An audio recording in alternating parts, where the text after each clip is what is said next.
Hello everyone. Class 11th के chemistry के इस नए लेक्चर में आप सभी का बहुत बहुत स्वागत है। आज की वीडियो में हमारा टॉपिक है emission spectrum of hydrogen atom. और पिछली वीडियो में हम कंप्लीट एमिशन और अब्जॉर्प्शन स्पेक्ट्रा के बारे में कंप्लीट पढ़ चुके हैं।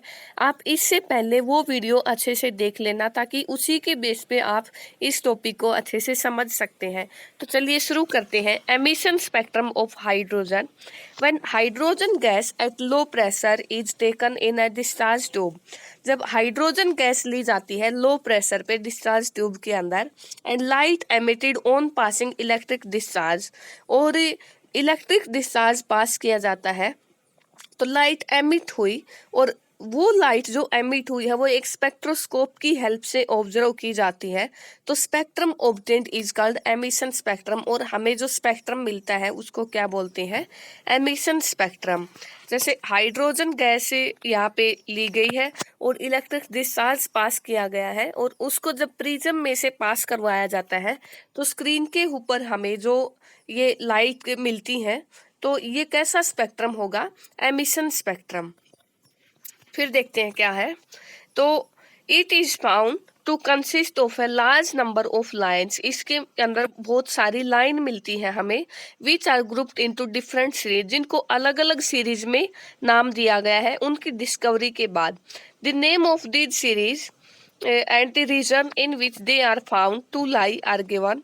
जो फिगर में दिखाई गई है वो सीरीज और उनके जो नेम है वो। तो यहाँ पे कौन सी सीरीज होंगी?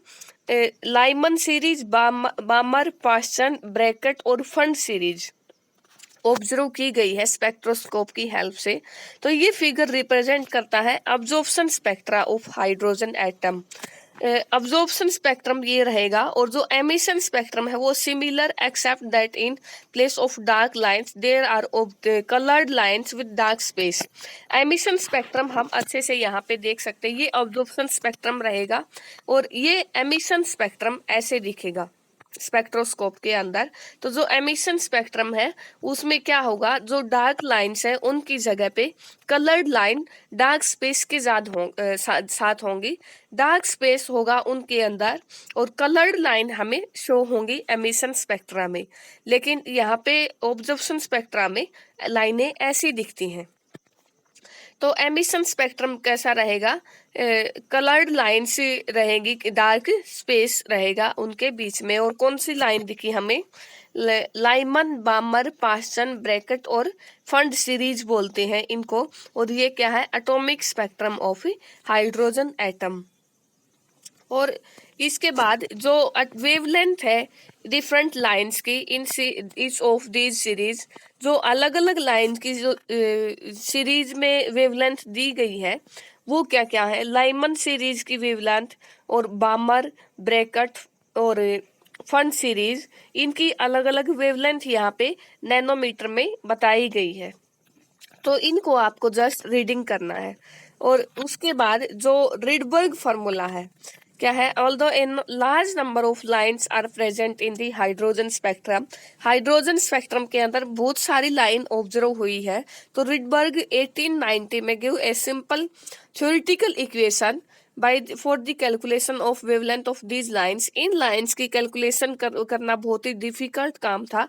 तो रिडबर्ग ने क्या किया? 1890 में एक सिंपल थ्योरेटिकल इक्वेशन की हेल्प से हम वेवलेंथ को कैलकुलेट कर सकते हैं, तो वो दिया गया रिडबर्ग के द्वारा। तो जो इक्वेशन, एक जो कैलकुलेशन है, वेव नंबर कैलकुलेट कर सकते हैं इस फार्मूला की हेल्प से। तो वो क्या इक्वेशन है? Nu bar is equal to R bracket 1/n1² minus 1/n2² bracket close.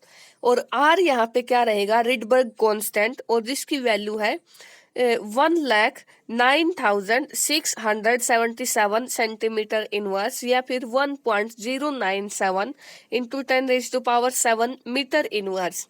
और n2 यहाँ पे होल नंबर हो सकता है कोई भी एक पर्टिकुलर सीरीज के लिए, और n1 is constant and n2 varies. n1 हम कांस्टेंट लेंगे तो n2 की वैल्यू क्या करेंगे? वेरी करेंगे। तो जैसे एग्जांपल है, लाइमन सीरीज के लिए N1 की वैल्यू 1, बामर के लिए N1 की वैल्यू 2 और पास्चन N1 3, ब्रैकेट N1 4 और जो फंड सीरीज है वो N1 की वैल्यू 5। और N1 जब यहाँ पे 1 कांस्टेंट रहेगा तो N2 की वैल्यू वेरी करती रहेंगी 2 3 4 लाइक दिस। एंड बामर सीरीज के लिए N1 की वैल्यू 2 ली गई है तो N2 की वैल्यू उससे आगे की 3 4 5 ऐसे वेरीज करती रहेंगी। और जैसे फंड सीरीज के लिए N1 की वैल्यू क्या है 5, तो N2 की वैल्यू इससे आगे की 6 7 8 ऐसे चेंज होती रहेंगी। तो इस इक्वेशन को क्या बोला गया है, रिडबर्ग फार्मूला बोला गया है। और हाइड्रोजन पार्टिकल है अगर, तो जो फॉर्मूला होगा nu bar is equal to R1 by bracket start 1/N1² minus 1/N2² bracket close और Z²। और Z यहाँ पे है atomic number of the hydrogen like particle, hydrogen या फिर कोई और पार्टिकल भी ले सकते हैं यहाँ पे, तो Z² आ जाएगा और Z यहाँ पे रहेगा उन पार्टिकल का एटॉमिक नंबर। और N1 की वैल्यू जब 2 होगी तो एक्सप्रेशन गिवन अबो इज कल बामर फार्मूला। N12 की वैल्यू 2 के लिए बामर फार्मूला होगा, 3 के लिए पास्चन फार्मूला और 4 के लिए ब्रैकेट फार्मूला, और जो N की वैल्यू 5 होगी उसके लिए फंड फार्मूला। कि P यहाँ पे साइलेंट होता है, इसको फंड सीरीज बोला जाता है।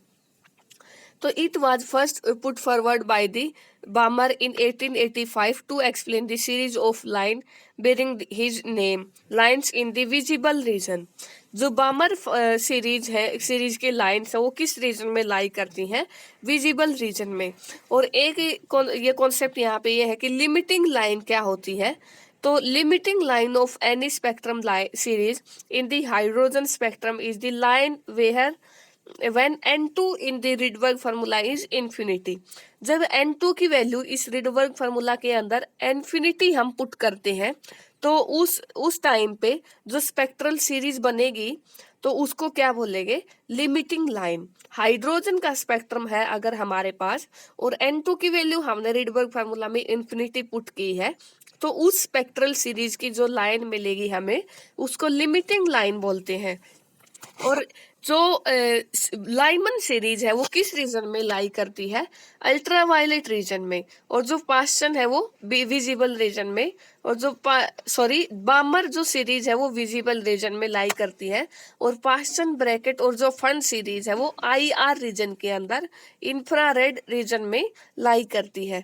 तो यहाँ से भी आपसे क्वेश्चन पूछा जा सकता है, लाइमन सीरीज UV रीजन में, बामर विजिबल और पास्चन ब्रैकेट जो फंड है वो तीनों IR रीजन में लाई करती है। तो ये था हमारा आज का टॉपिक। नेक्स्ट वीडियो में हम इसी टॉपिक के बेस पे न्यूमेरिकल्स करने वाले हैं और उसके बाद हम बोर एटॉमिक मॉडल के बारे में पढ़ेंगे। So thanks for watching.